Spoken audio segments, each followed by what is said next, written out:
recording en même temps. Et bonjour aux personnes qui nous rejoignent. Bonjour Emmanuel. Pour information, le webinaire est enregistré pour pouvoir le réutiliser tout simplement ensuite sur les réseaux et le partager. Je crois que nous avons nos premiers participants qui arrivent. Bonjour à tous. Bonjour tout le monde. Et bienvenue dans ce Bonjour. webinaire en partenariat avec Someo et NanoNap autour du sommeil, et où nous allons essayer de répondre à la question, ou en tout cas de vous équiper autour des questions de sécurité, de santé et de performance à travers le sommeil. Comment le sommeil peut-il être un levier derrière ces sujets? C'est la question du jour, question à laquelle nous allons essayer de répondre. Et pour ça, nous avons la chance de recevoir aujourd'hui Claude Touzé, qui est enseignant-chercheur, expert en neurosciences sensorielles et cognitives, Fabien Koutchekian, qui est cofondateur de NanoNap, et Benoît Germanos, qui est cofondateur de Someo Solutions. Bonjour. Et qui sont là pour répondre à ces différentes questions. Je serai également là moi-même, Clément Leminck du LabRH. Je m'occupe de l'écosystème de start-up au sein du LabRH. Et nous avons pour habitude d'organiser ce type de webinaire avec différents membres, dont aujourd'hui Someo et NanoNap. Ce que je vous propose, c'est de commencer directement, et les retardataires nous rejoindront pendant qu'on a commencé. Comme je vous disais, aujourd'hui, on est réunis autour du sujet de la sécurité, la santé et la performance des employés grâce au sommeil. Comment peut-on les améliorer? Comment le sommeil peut-il être un levier? Petit rappel un petit peu technique, nous avons prévu 45 minutes au total de conférence. L'idée, c'est d'être rapide et de ne pas trop vous prendre de temps. Ces 45 minutes seront divisées en environ 30 minutes de prise de parole par nos différents intervenants, puis 15 minutes de questions-réponses à la fin. Mais bien évidemment, n'hésitez pas à poser vos questions au fur et à mesure via le chat. Vous avez un chat auquel vous pouvez accéder via le petit bouton en bas. Et vous pouvez poser toutes vos questions. On essaiera d'y répondre à la fin. Je vous invite aussi à être attentif à toutes les informations qui seront partagées dans le webinaire, car à la fin, nous vous proposerons aussi un petit quiz, un petit jeu, avec une récompense à la clé pour la personne qui aura le plus de bonnes réponses. Ceci étant dit, je vous propose d'entrer directement dans le cœur du sujet, et je vais commencer par vous solliciter autour d'une question, et ça vous permettra de vérifier si le chat fonctionne bien. Puisque nous parlons de sommeil, tout simplement, comment avez-vous dormi de votre côté la nuit dernière? Si vous deviez l'évaluer d'une échelle de 0 à 10, si vous pouvez répondre dans le chat. 0 étant une nuit terrible où vous n'avez vraiment pas pu dormir, c'était infernal. Et 10 étant le sommeil extraordinaire. Vous avez dormi comme un bébé et c'était la nuit la plus agréable depuis bien longtemps. Je crois qu'on a un 7, un 8 dans le chat. N'hésitez pas à tous jouer le jeu. Et puis, j'invite aussi nos panélistes, si vous voulez, à écrire dans le chat tout simplement la qualité du sommeil de votre dernière nuit. De mon côté, je pense que j'étais sur un 8 aussi. Donc, on a pas mal de 8. Visiblement, c'est bon. On a de la chance. On a des gens qui ont eu plutôt des bons… Ah non, on a un 4. Quelqu'un qui a eu un sommeil un petit peu moyen. Alors, peut-être que si, à travers cette présentation, on pourra comprendre comment ça peut avoir un impact dans le monde professionnel et dans le quotidien du travail. Allô du Mexique, 6. Alors, on comprend que c'est quelqu'un qui nous fait coucou depuis le Mexique. Bonjour. Et on a un autre 5, voilà, un 2 carrément, très bien. On a un 2, alors c'est pas top, et on va voir un petit peu quels peuvent être les impacts de ça. À l'agenda aujourd'hui, donc, d'abord des données scientifiques et un état des lieux autour un petit peu du sommeil pour ramener le sujet et rappeler ce qui existe.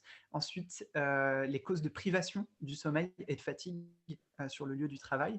Après quoi, nous verrons les conséquences de ce manque de sommeil, puis des solutions qui permettent d'y répondre. Et après, nous arriverons sur nos questions-réponses et puis quelques next steps qui vous seront proposés pour travailler là-dessus dans vos entreprises, dans vos environnements professionnels. Je laisse donc la parole à Claude pour introduire et commencer sur les données scientifiques et l'état des lieux. Claude, c'est à toi. D'accord. Donc, une première chose, c'est que le sommeil n'est pas aussi simple que ce qu'on pourrait le penser. Ce qu'on pourrait penser, c'est qu'il suffit en fait de réduire un peu son sommeil pour augmenter sa productivité, puisqu'à priori, on travaille quand on est éveillé. Sauf que si on fait ça, on se retrouve avec une productivité qui est encore moindre que celle qu'on avait auparavant, parce que quelque part, le sommeil, ça ne se réduit pas. Ou en tout cas, ça ne se réduit pas de manière aussi drastique et aussi simple. Alors, pour en savoir un peu plus, il faut descendre un peu. Heu, la slide suivante, s'il te plaît. Donc on a, si on étudie en fait les effets de la privation de sommeil, c'est-à-dire d'un manque de sommeil, on s'aperçoit qu'on a des effets qui sont, répartis sur l'ensemble du corps. On peut avoir des effets au niveau de la cognition avec, heu, un jugement qui est altéré, avec une mémoire qui est altérée, avec une attention qui est plus là.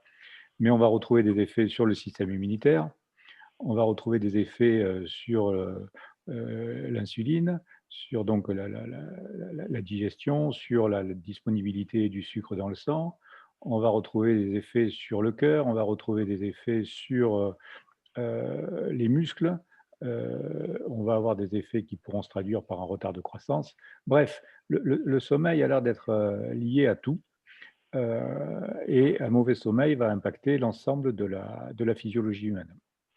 Alors, ça pourrait laisser croire que le sommeil est multiple, ça pourrait laisser croire que le sommeil est quelque chose d'extraordinairement compliqué et en fait, il n'en est rien. Le sommeil, c'est en fait, quelque part, le moment où le corps se répare.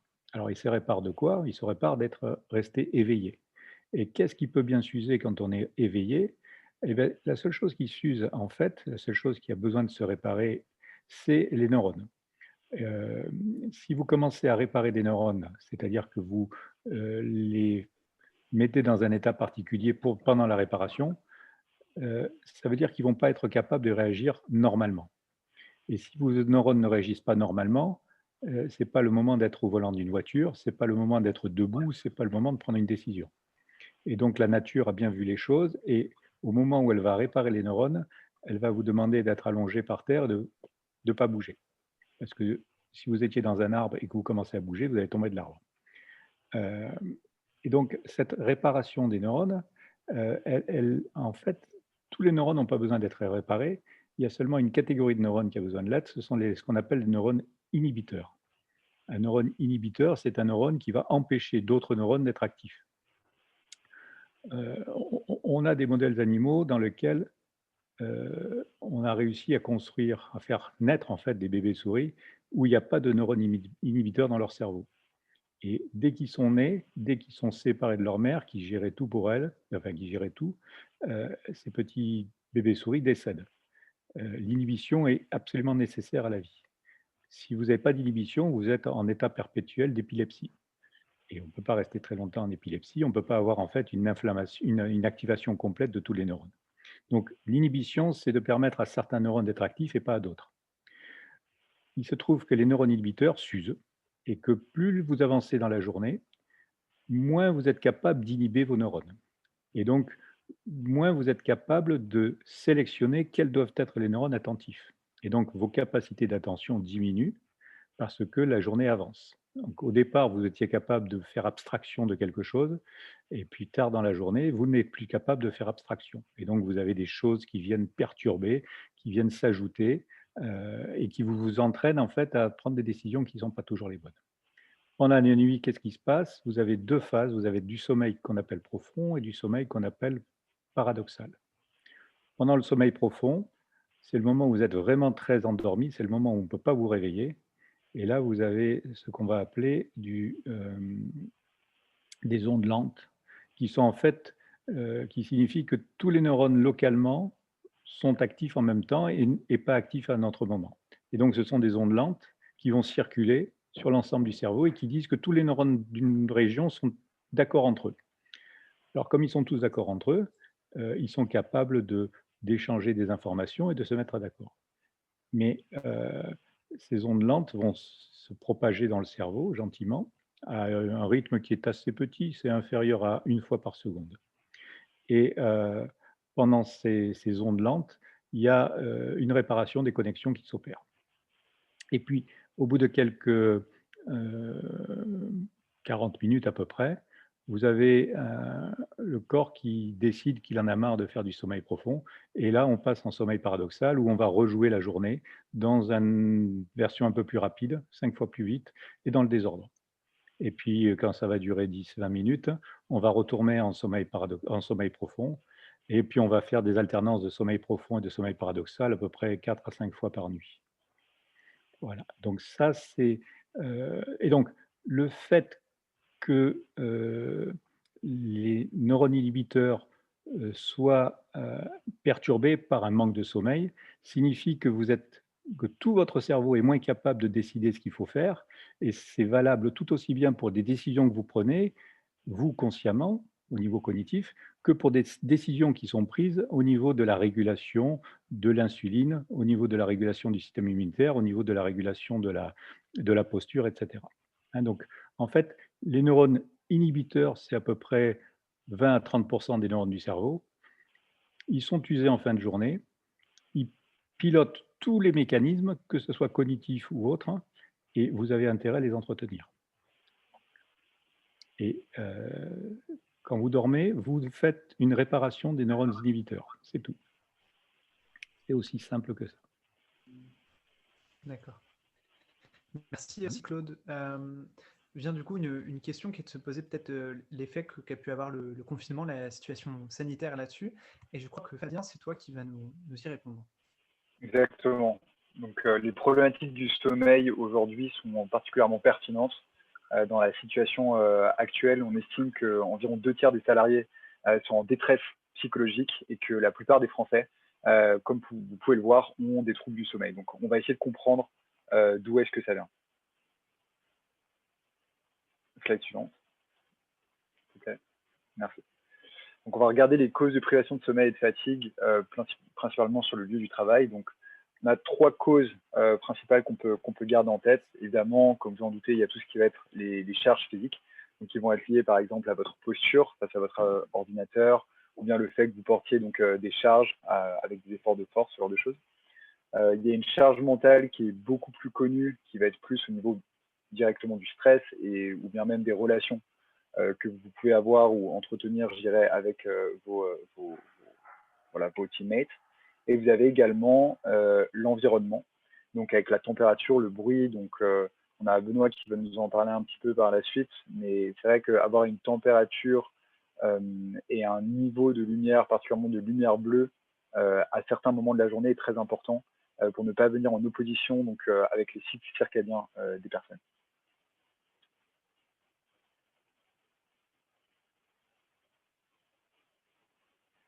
Aujourd'hui, les effets de la fatigue sont très nombreux.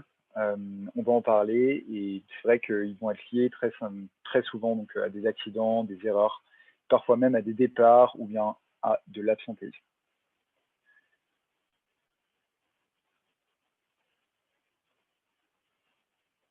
Alors, les conséquences du manque de sommeil au niveau du travail, donc on estime qu'elles représentent à peu près 4% du PIB national. Donc, comme vous en doutez, c'est absolument énorme et c'est un coût tant pour l'employeur que pour l'assurance maladie, que pour l'employé. Et aujourd'hui, on estime que en moyenne, un employé donc, qui a des troubles du sommeil est absent 5 jours de plus qu'un employé qui n'en a pas. Et il y a des exemples réels qui ont été observés donc, du manque de sommeil également et de ses conséquences qui peuvent être absolument dramatiques. Donc on a ici l'exemple du crash du vol d'American Airlines dans lequel donc, les pilotes étaient extrêmement fatigués, ou bien un accident de train que vous pouvez voir à Selby. Donc ce qui s'est passé, c'est qu'il y a une voiture qui est rentrée sur la voie, c'est un automobiliste qui était complètement fatigué et qui a provoqué cette catastrophe.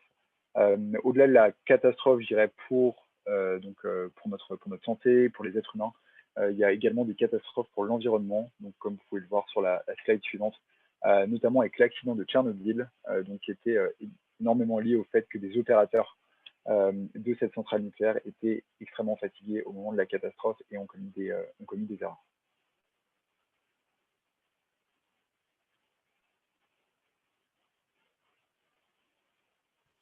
Pardon, j'étais mute. Merci beaucoup Fabien. Et donc la question suivante, hein, qui est logique, c'est de se dire, très bien, maintenant on a vu un petit peu le sommeil, comment est-ce que ça fonctionnait, on a vu les conséquences que ça peut avoir un manque de sommeil, mais quelles seraient les solutions pour répondre à tout cela? Et du coup, Benoît, je vais te laisser la parole pour que tu nous présentes différentes solutions afin de combattre les troubles du sommeil. Alors, avant de tu peux laisser juste sur la slide d'intro où il y a écrit juste solutions. Avant de parler un peu des solutions, juste une toute petite introduction sur la situation actuelle. Confinement, télétravail, etc. Donc, on a parlé, Fabien a bien expliqué qu'il y avait une quantité importante de personnes qui sont en télétravail, de salariés qui sont en détresse psychologique. Et la question actuellement, elle est de se dire que le sommeil peut être un outil pour aller mieux pendant cette période-là. Donc, pour toutes les raisons que Claude a abordées, etc., c'est une période qui, avec un facteur externe, c'est-à-dire une contrainte obligée, nous force à rester à distance, souvent en télétravail, etc. Et donc, génère un certain nombre d'anxiété, d'inconfort, de difficultés pour tout le monde. Hein, on est à peu près tous dans ce cas-là. Et quand on est dans une période comme ça d'inconfort et de contraintes forcées, pour y résister d'une certaine manière, il faut être en bonne santé, il faut être costaud, alors costaud pas au sens forcément bodybuildé, hein, évidemment, mais il faut être costaud, il faut être structuré, etc. Et le sommeil, c'est un véritable outil pour résister à cette contrainte-là et à rester costaud et structuré au niveau neuronal, comme Claude l'a présenté juste avant. Voilà, c'était juste une petite intro sur la situation et ce pourquoi il est important, à mon avis, qu'on parle de nos sujets, à savoir le sommeil, dans cette période-là. Donc là, tu peux dérouler la slide suivante, s'il te plaît, merci beaucoup. Alors, on a fait une petite slide avec différents axes qui sont des axes d'outils pour combattre la fatigue et ses conséquences à la fois sur le lieu de travail et en fait sur le lieu perso aussi. Alors, c'est en anglais, donc je vais utiliser plutôt des termes en français pour la commenter. Donc, pour combattre la fatigue, on a plusieurs axes. On a un axe de programme bien-être et de sensibilisation. Alors, programme bien-être et programme QVT, donc c'est des sujets qui sont bien connus par les RH et qui sont d'ailleurs souvent en place, mais dans lequel parfois le sommeil a un petit peu de mal à s'imposer comme sujet. On a aussi des questions sur les conditions et l'environnement de travail, en fait. Et là, on touche directement à l'ergonomie du poste de travail. Et je vois quelqu'un dans les spectateurs à qui je fais un petit clin d'œil là-dessus. Donc, sur les questions un peu innovantes en termes d'ergonomie, le sommeil doit être intégré, la fatigue en tout cas doit être intégrée dans ces questions-là. Ensuite, on a des habitudes de sommeil. Et donc là, on va directement avoir comme levier les questions de sensibilisation des collaborateurs.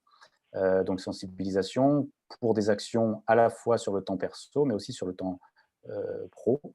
On va avoir ensuite les questions de technologie et de solutions innovantes. Et puis là, ça va être plutôt des questions d'outillage, en fait. Hein, comment on outille les collaborateurs, avec quels outils et quelles solutions on leur met à dispo pour que ils aillent mieux, ils se reposent mieux, ils soient plus performants, mais du coup, mieux aussi dans leur peau. La question du management du stress, elle est liée directement aux stratégies managériales, en fait, hein, des entreprises.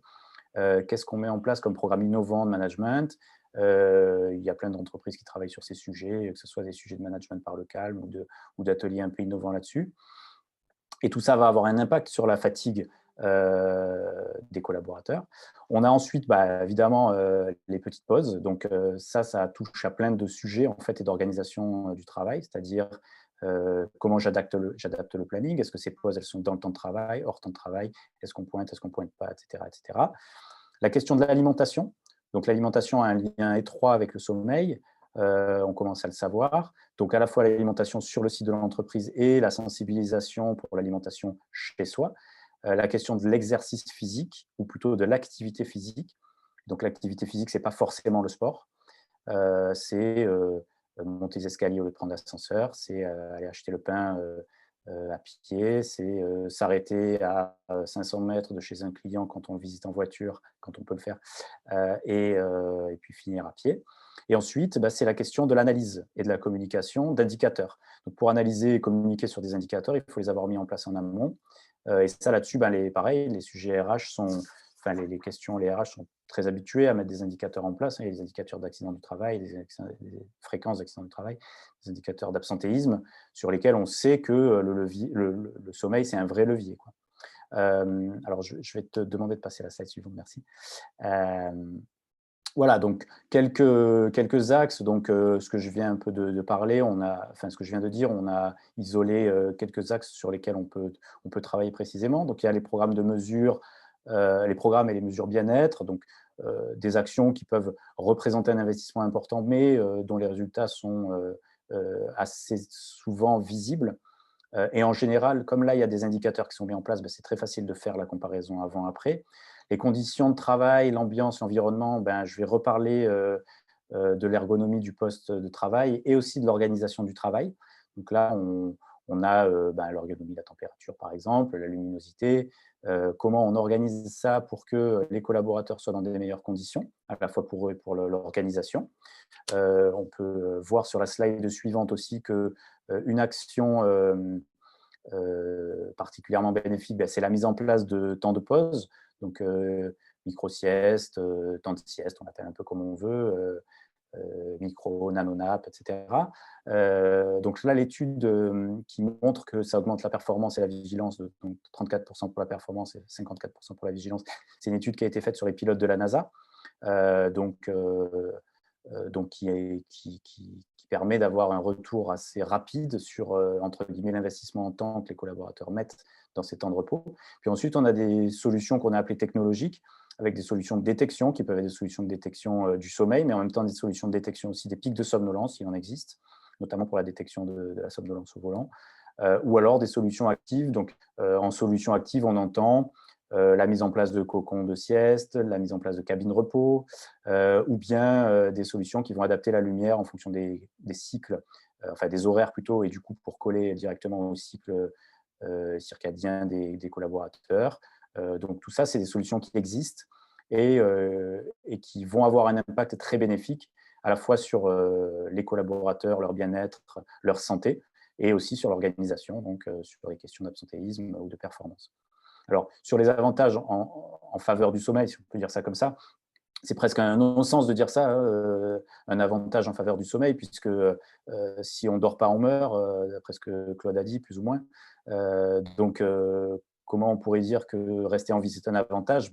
En tout cas, le sommeil va avoir un impact direct sur des axes importants qui vont avoir un impact. Ces sujets-là vont être très importants dans le monde du travail. Donc, la question de la mémoire et de la mémorisation, la question de la concentration, la question de la créativité. Donc, tout ça, c'est des axes qui sont directement utiles en termes de productivité, mais aussi sur la question du système immunitaire. Là, on a tout de suite les impacts sur l'absentéisme, la motivation aussi des collaborateurs, etc. Et puis sur les capacités décisionnelles, là, on est tout de suite sur les questions stratégiques qui dictent les entreprises. Et on sait notamment que les dirigeants ne sont pas les meilleurs dormeurs qui existent. Et donc, on peut imaginer que les décisions qui sont prises en période de dette de sommeil ont des conséquences qui sont parfois pas les bonnes, puisque ce sont parfois pas les bonnes décisions. Alors, c'est toujours compliqué de juger comme ça une décision de l'extérieur, mais en tout cas, on peut imaginer que si on est en période de fatigue importante, on ne prend pas les mêmes décisions que si on est reposé. Et donc, qu'en termes de stratégie, ça a un impact sur la trajectoire de stratégie des entreprises. Pardon. Donc, pour terminer rapidement ma petite intervention, alors je n'ai pas de timer, mais je pense que je ne suis pas loin de la fin. Sur la question donc, de nous, notre activité, donc moi je suis cofondateur de Someo. Someo Solutions, nous on intervient sur 3 axes principaux dans le monde de l'entreprise. Donc, l'idée, c'est d'apporter une solution d'accompagnement au repos qui est accessible via une application mobile ou des bornes interactives repos, et d'accompagner ces dispositifs-là d'actions qui vont permettre leur implémentation dans le monde de l'entreprise. Ça veut dire des ateliers de sensibilisation auprès des collaborateurs et donc au niveau des collaborateurs, vraiment sensibiliser pour pouvoir changer les pratiques et évidemment améliorer le bien-être et la santé des collaborateurs. Et puis au niveau des décideurs et de l'organisation, c'est la réflexion sur les méthodes de management et comment nos solutions elles peuvent s'insérer dans les réalités réelles des collaborateurs. Voilà un petit peu ce que je pouvais dire. Donc, je passe la parole à Fabien, il me semble, pour la slide suivante. Super. Exactement. Merci, alors, Fabien, c'est à toi. Du côté de NanoNap, nous sommes en fait sur une solution qui est un bandeau qui permet en fait d'améliorer la régénération des connexions neuronales, comme Claude le décrivait tout à l'heure. Donc ça a pour conséquence, si vous voulez, d'améliorer les performances cognitives des employés une fois qu'ils sont réveillés. Donc ça leur permet de prendre de meilleures décisions. Et en fait, au niveau du sommeil, ce qui se passe, c'est qu'en fait, on va améliorer la qualité des phases de sommeil profond, donc tant en termes de durée qu'en termes de qualité. Et l'impact, c'est que une fois que vous êtes réveillé, vous avez de meilleures performances cognitives, donc c'est-à-dire de meilleures capacités décisionnelles, de meilleures capacités pour résoudre des problématiques et également de meilleures capacités de mémorisation. On a 2 applications, une pendant le jour, une pendant la nuit. Actuellement, on effectue en fait des tests sur l'application pendant la nuit. Et c'est ça. Donc, si vous êtes intéressé, n'hésitez pas à m'en parler pour les questions-réponses ou à nous contacter. Merci beaucoup. Je crois qu'on a fini la présentation. Si vous avez des questions, allez-y. Yes, merci. Merci Fabien. Ce que je vous propose avant de passer à vos questions directement aux spectateurs, c'est de faire ce que je vous avais dit. Je vois qu'on aura déjà une première question de Lucas, mais vous posez des questions à vous aussi pour voir si vous avez un peu suivi, si vous êtes des experts ou pas sommeil. Et ce que je vous propose, c'est de vous rendre sur Kahoot. Vous envoyez un petit lien dans le chat. Kahoot, c'est une application et juste un petit quiz, ça va être très rapide, vous allez voir. On va voir pour 1 minute 30. Quelques questions un petit peu sur le sommeil et avec entre autres des oups, pardon, je vais envoyer à tout le monde. Hop. Dans 2 secondes, ce sera bon. Voilà, je viens de vous envoyer un lien normalement kahoot.ai. Je vais lancer de mon côté mon Kahoot et je vais vous donner un code qu'il faudra rentrer et vous pourrez vous connecter. Et ensuite, on va avoir quelques petites questions. C'est sous forme quiz. Et vous pouvez gagner des points de 2 façons, c'est très simple, soit en donnant la bonne réponse tout simplement, et aussi en la donnant le plus rapidement possible. Je vais vous mettre dans le chat. Vous avez juste à rentrer ce code chiffré et normalement, ça devrait fonctionner et vous devriez pouvoir rejoindre la partie. On a déjà Lucas qui nous a rejoint, Benoît. On va laisser tout le monde rejoindre et je lancerai le quiz dans 2-3 minutes, le temps que la salle se remplisse petit à petit. Bien évidemment, si je le dis au cas où Benoît soit notre Benoît parmi les panélistes, Benoît, tu ne seras pas éligible à la récompense si jamais tu finis premier et que c'est toi. C'est un autre Benoît. C'est bien moi qui suis connecté sur le Kahoot. Donc, si tu es premier, ce sera le second qui aura le droit au petit cadeau, à la petite récompense qu'on a gardée pour la personne qui gagnera. Bon, j'ai l'impression qu'il n'y a plus personne qui arrive, donc je vais lancer le Kahoot. C'est très simple, je vous explique comment ça va fonctionner. Vous allez avoir un petit temps avec la question qui s'affiche pour vous laisser le temps de la lire. Et idem, Claude, hein, tu ne seras pas éligible à la récompense puisque tu fais partie des intervenants. Donc, vous allez avoir un petit temps où la question s'affiche et ensuite, vous aurez le choix entre 4 réponses et il faudra cliquer sur la bonne réponse et le plus vite possible puisque vous gagnez des points à la fois avec une bonne réponse, mais aussi en étant le premier à répondre. Je lance le Kahoot sur ce webinaire sommeil. C'est parti dans 3, 2 et 1. La première question, combien de Français déclarent somnoler sur leur lieu de travail tous les jours? Est-ce 5% des Français, 10%, 20% ou 50%? Vous pouvez répondre en sélectionnant la réponse qui correspond selon vous. Il reste 5 secondes pour ceux qui n'ont pas encore répondu. Si vous ne répondez pas avant la fin du timer, votre réponse n'est pas valide. La bonne réponse, c'était 20%. 20% des Français qui déclarent somnoler sur leur lieu de travail tous les jours. Pour le moment, on a Lucas. Alors, petite précision, on a que des figures sur le Kahoot. Je ne sais pas si tout le monde est pareil. J'ai l'impression qu'il y a des mots comme ça dans le chat. On n'a pas les réponses, on n'a que des formes. Enfin, moi, en tout cas. Ah, très bien. Et vous n'avez pas du coup l'information. Alors, ce que je vais faire, c'est que je vais partager mon écran et vous verrez à ce moment-là. J'ai l'impression qu'il y a des gens dans le chat qui disent la même chose, c'est-à-dire qu'ils n'ont que des formes. Il y a des triangles, des carrés, des ronds, mais il n'y a pas les… Donc, il faut en plus mémoriser à quel moment tu dis quoi et quelle est la première réponse. On va annuler le quiz et recommencer. Vous connaîtrez déjà la réponse de la première question. On va le refaire pour relaisser la chance à tout le monde et je partagerai mon écran. Comme ça, vous verrez à chaque fois quelles sont bien évidemment les réponses possibles et à quoi correspond chaque forme pour que vous puissiez avoir votre chance, tout simplement.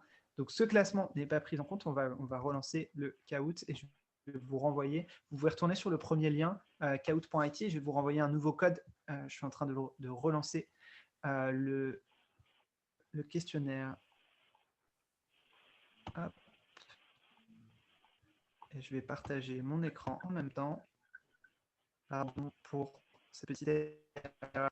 On sera, et comme ça, vous avez un aventure à la première, puisque vous connaissez tout déjà la réponse pour ceux qui ont bien suivi. C'est bon, vous pouvez vous reconnecter avec le nouveau PIN qui affiche sur votre écran et que je vais mettre dans le chat pour ceux qui veulent le copier-coller. Notre PIN est donc 464 2250. 464 22 50. Hop, je vais vous laisser vous reconnecter. Pardon pour cette petite erreur. Et ensuite, on pourra passer juste après. Vous en faites pas, il n'y a que 4 questions, donc vous verrez, c'est assez rapide. Là, on avait fait une question, ça ira assez vite. Et puis ensuite, on passera aux questions-réponses. On pourra prendre la question que Lucas avait déjà mis dans le chat. Hop, de mémoire, on était 12, je crois, juste avant de lancer. Donc, je vais attendre pour laisser un petit peu de temps à chacun de se connecter.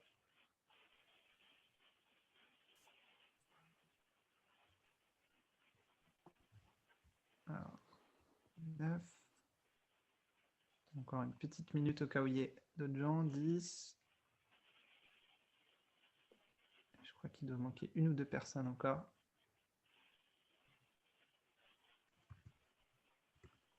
Bon, je vais le lancer là, pas qu'on perde trop de temps. J'espère que tout le monde a quand même pu rejoindre. Et on est reparti. Donc, c'est parti pour ce quiz sur le webinaire du sommeil. 3, 2, 1, suspense. Quelle est la première question? Eh bien, c'est toujours combien de Français déclarent somnolés sur leur lieu de travail. Et cette fois, vous devriez voir à quoi correspond chaque réponse. Le triangle rouge, c'est pour 5%, le losange bleu pour 10%, le rond jaune pour 20% et le carré pour 50%. Combien de Français déclarent somnolés sur leur lieu de travail tous les jours?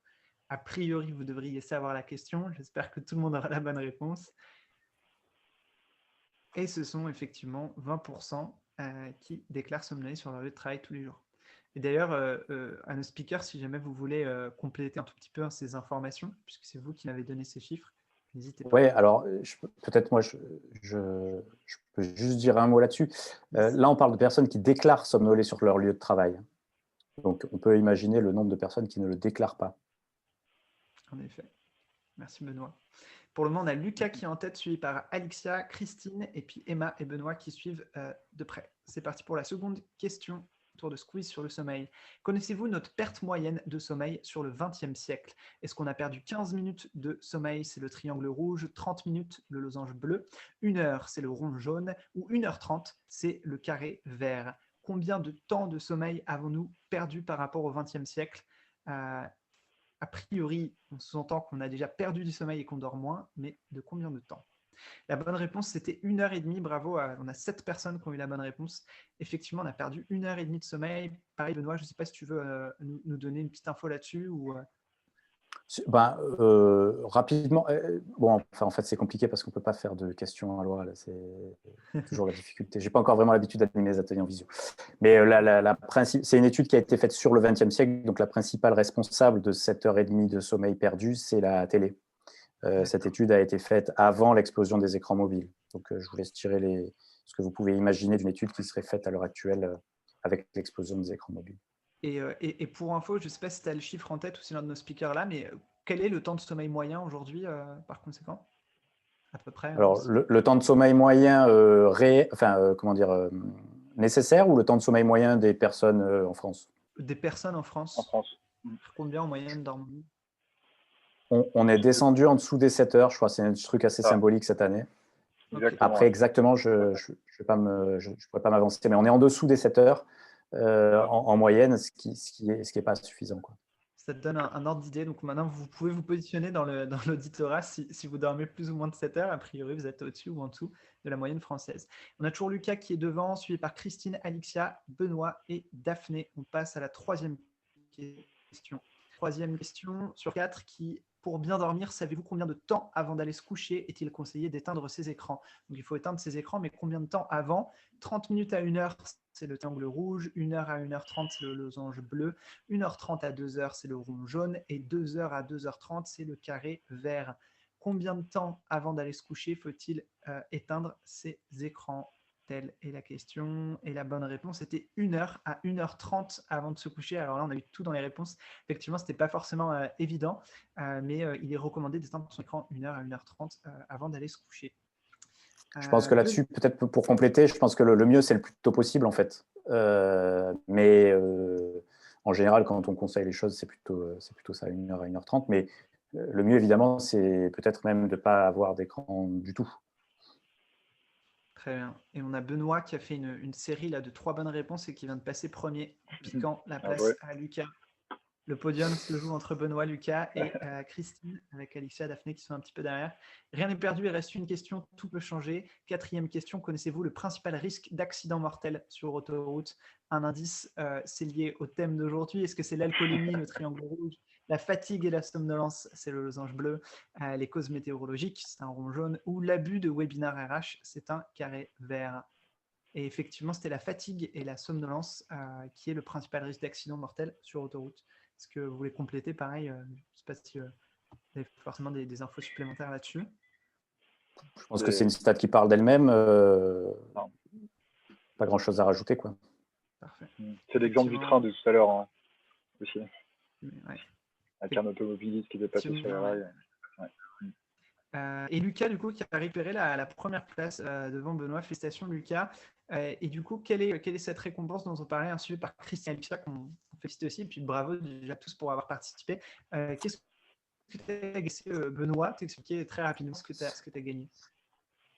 Oui, alors, donc nous, parmi les solutions qu'on propose, donc nous, on intervient uniquement en B2B, d'accord? Donc, parmi les solutions qu'on propose dans le monde du travail, on propose une solution de coaching à distance, une coaching individuel sommeil à distance.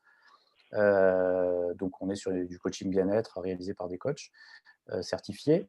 Et donc, l'idée, c'est d'offrir aux vainqueurs une session de coaching, donc qui va durer une 30aine de minutes. Donc avec une prise de rendez-vous en ligne. Voilà. Super. Lucas, tu pourras m'écrire sur mon mail que je remets dans le chat. Je vais mettre en relation avec Benoît pour organiser cette session de coaching. On passe aux questions-réponses. On avait une première question qui venait justement de là, qui est de savoir à quel point un employeur peut connaître certaines informations extérieures à la sphère pro, telles que la qualité du sommeil, par exemple.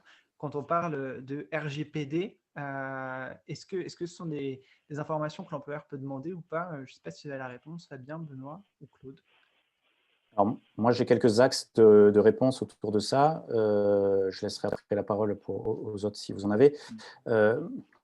En gros, la question, elle est déjà liée à la réglementation en surcouche, c'est-à-dire qu'il y a la réglementation du droit du travail français, il y a la réglementation RGPD, mais la réglementation RGPD, elle ne concerne pas en fait un lien entre employeur et employé, elle concerne une réglementation liée à des outils numériques, en fait, quand on est utilisateur final. Donc, qu'est-ce qu'un employeur peut connaître? Il peut connaître plein de choses. Après, est-ce qu'il a le droit de collecter des informations et est-ce que les salariés sont dans l'obligation d'y répondre? Ça, je ne suis pas suffisamment expert en droit du travail pour ça. Par contre, il est évident que c'est un sujet de discussion important entre les instances salariales et les directions quand il y a une solution qui est déployée, très clairement. Mais il me semble que il y a d'autres thématiques que le sommeil sur lesquelles le droit du travail et les réglementations françaises ont déjà répondu et répondent. Donc, on peut parler des habitudes alimentaires, on peut parler des questions médicales, etc. Les employeurs, c'est assez cadré en fait. Voilà, les employeurs, ils ont accès à un certain nombre d'infos, pas à tout. Voilà ce que je peux dire là-dessus. Après, nous, Someo, à ce titre-là, on propose une solution d'accompagnement au repos et qui n'est pas une solution de collecte d'informations sur le sommeil individuel. Donc là-dessus, les informations qu'on collecte via notre appli ne sont pas des données sensibles aux yeux de la loi, ne sont pas des données de santé, ce sont juste des données d'utilisation de certains accompagnements au repos. Donc, quelles utilisations vous en avez fait, à quel moment, quelles solutions vous avez appréciées, quelles thématiques, etc., etc. Donc là-dedans, pour les solutions qu'on propose, je peux y répondre. Après, pour d'autres solutions, je n'ai pas forcément de réponse précise. Peut-être Florent. Fabien, tu voulais compléter? Fabien. Oui, alors nous, dans le cadre des tests qu'on fait actuellement avec les entreprises avec lesquelles on travaille, notamment une compagnie aérienne, en gros, ce qui se passe, c'est qu'on ne peut pas obliger des gens à partager ces données avec l'employeur si la personne ne le souhaite pas. Donc, en gros, notre approche est tout à fait différente. On va plutôt en fait convaincre les gens et leur parler, leur expliquer à quel point le sommeil est important, un peu ce qu'on a fait finalement aujourd'hui dans cet atelier. Et l'idée de comprendre à quel point en fait ce type d'information peut être aussi intéressante pour l'employeur et permettre de mieux adapter notamment les plannings, etc. et de mettre en place des mesures qui servent à arranger les choses. Donc, notamment dans le cas des compagnies aériennes, ce qui se passe, c'est qu'ils vont avoir ce qu'on appelle des rosters, qui vont être en fait des plannings d'organisation, et ils vont pouvoir voir avec ce tracking, lorsque bien sûr les testeurs autorisent l'employeur à voir ces informations, à tout simplement adapter ces rosters en fonction, je dirais, donc de la charge, donc tant physique que mentale qui est observée sur tel ou tel trajet. Après, ça permet aussi d'avoir une prise de conscience des investissements qui doivent être faits, je dirais, en termes, donc on parlait un petit peu, Benoît parlait un petit peu des outils qui existent, des technologies qu'on peut mettre en place. Ça permet aussi d'être un déclencheur parfois aussi pour l'employeur à ce niveau-là.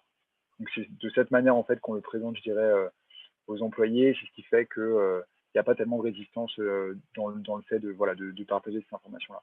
Et de ce qu'on a compris jusqu'à maintenant, si l'employé ne veut pas partager cette information, on ne peut pas le faire. Ok, merci Fabien. Est-ce qu'on a d'autres questions? Parmi les participants, vous pouvez poser vos questions dans le chat. Sinon, vous avez directement un outil de Q&A en bas sur lequel vous pouvez cliquer. Les deux fonctionnent. En attendant de voir si on a une dernière question, moi j'en ai une pour vous. On a parlé un petit peu des petites pauses et de la sieste. Et je trouve que c'est un sujet intéressant qu'on évoque souvent, mais où les professionnels DRH manquent généralement de chiffres là-dessus. Est-ce que vous avez des exemples à nous partager d'entreprises dans lesquelles la sieste a été mise en place et peut-être de résultats, de résultats chiffrés pour voir dans quelle mesure ça a fonctionné ou pas? Je ne sais pas, Benoît, si tu veux prendre la parole là-dessus ou Claude, mais je pense que l'entreprise qui est la plus célèbre là-dessus et qui est la plus connue, je ne sais pas si on peut parler d'entreprise d'ailleurs plutôt que d'une organisation, mais c'est la NASA. La NASA, en fait, a fait énormément d'études sur la sieste. Et ils ont déterminé de souvenir de mémoire que le temps idéal pour une sieste est 24 minutes, parce qu'on ne tombe pas encore en sommeil profond, donc on reste avec un sommeil qui est reposant, mais sans avoir un lag après qui va être énorme, c'est-à-dire être complètement perdu dans son sommeil et pas arriver à se réveiller. Et ils ont regardé donc une amélioration des performances globalement avec ces siestes qui permet de récupérer, même si je pense que c'est important de le préciser. Et je pense que Claude sera d'accord avec moi là-dessus. On peut faire autant de siestes qu'on veut, ça ne remplacera jamais un sommeil correct pendant la nuit. Alors là-dessus, je reprends la suite. Bien sûr, il n'est pas question de compenser pas de nuit avec 5 siestes, hein, évidemment. Mais donc, juste pour revenir à la question sur les indicateurs et les mesures, moi, je peux parler de nos clients. Avant tout, on parle d'indicateurs RH qui sont en général jamais partagés à l'extérieur de l'entreprise ou très, très peu. Donc déjà, c'est un peu touchy à manipuler. Ceci étant, je ne vais pas vous donner de chiffres précis puisque justement, c'est des indicateurs qui sont mis en place en interne, mais nous, on a deux clients dont je peux parler. Donc, on a les magasins botaniques, donc, que beaucoup d'entre vous connaissent, qui ont mis en place ces outils-là avec nous et qui avaient mis en place des indicateurs RH, donc fréquence d'accidents du travail et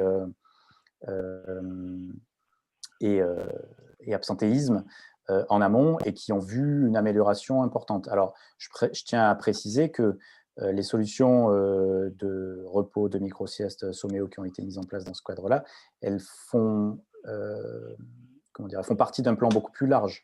Et justement, ça touche au sujet qu'on a abordé au début de cet atelier. Elle touche à des méthodes de management innovantes, elle touche à une réflexion sur l'organisation du planning, elle touche à plein de thématiques comme ça qui ont été balayées par les RH et qui globalement ont mis 2 types d'indicateurs en place. Des indicateurs qualitatifs, donc sur le retour des utilisateurs, comment ils se sentent, et des indicateurs quantitatifs, donc beaucoup plus RH, avec les accidents du travail et l'absentéisme. Donc, oui, on a des manières de mesurer, et de toute façon, comme toute mesure, il faut faire un avant-après, sinon c'est compliqué de dire que c'est ça qui a amélioré ou pas. Mais je pense que la plus grosse difficulté, c'est de communiquer à l'extérieur des entreprises sur ces sujets, puisque c'est des sujets, c'est des données qui sont quand même très confidentielles et internes, quoi. Parfait, merci Benoît. Claude, tu souhaites rebondir aussi ou pour toi, c'est bon, tout a été dit? Non, la sieste, c'est bien, il faut en faire. Mais il y a une donnée qu'on a rarement, c'est qu'on estime la qualité du sommeil de la nuit sur le nombre de fois où on se réveille. Et en fait, si jamais on dort d'une seule traite, on se dit qu'on a bien dormi. Et ça, c'est complètement erroné. Jusqu'à l'invention de l'électricité, on dormait avec un sommeil qui était biphasique, c'est-à-dire on faisait une première nuit à partir du coucher du soleil jusqu'à 2 heures du matin, et puis on allait à la messe, et on se recouchait vers 4 heures pour se relever à 7 heures à peu près. Et on s'en portait très bien. Donc il y a vraiment rien qui nous oblige à croire qu'on doit dormir d'une seule traite. Donc si on se réveille la nuit, et si on a une insomnie d'1 heure pendant la nuit, ben, vous avez le choix, vous tournez dans votre lit ou vous faites quelque chose de sympa, d'utile, mais ce n'est pas néfaste, hein. Ça n'a rien à voir avec la qualité du sommeil que vous aurez, avec le taux de récupération que vous aurez au matin. Napoléon était célèbre pour se réveiller vers 2 heures du mat, se rendormir à 3 heures se rendormir à 5 heures du matin, et pendant les 3 heures où il était réveillé, il bossait dur, avec 1 ou 2 secrétaires qui notaient en permanence, hein, tous les jours de sa vie. Ok, super, super inspirant. Merci Claude, bon à savoir pour notre quotidien.